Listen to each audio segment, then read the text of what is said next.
佢又喊，唔知咩事嘅話，仲以為其實都差唔多噶啦。尋晚巴西喺世界盃4強決戰德國，主將尼馬同泰亞高斯華缺陣，結果輸到7個1皮，以1-7災難性大敗啊！堂堂森巴兵團喺自己主場俾對手狂數喎，一眾 fans 就梗係心噏啦，半場都未打完，球迷已經喊到豬頭咁啦，真係睇見都可憐啊！面對國殤一樣嘅慘敗，就連巴西總統迪爾馬羅瑟夫都忍唔住喺 Twitter 度話：面對今次敗仗，我真係覺得好悲痛，就好似所有巴西人一樣。不過我哋唔會俾自己停落嚟㗎，巴西喺邊度跌低，就要喺邊度企翻起身。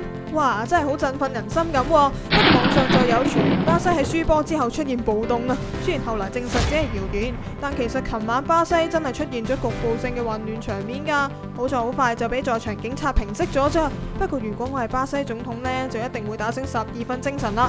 事關今次巴西為咗搞世界盃，可謂傾盡全國資源，令本來已經疲弱嘅經濟雪上加霜啊！依家仲要遇上8年月嘅世紀慘敗添。如果唔小心啲，下次網民惡搞嘅對象就未必係基督像咁簡單啊喂！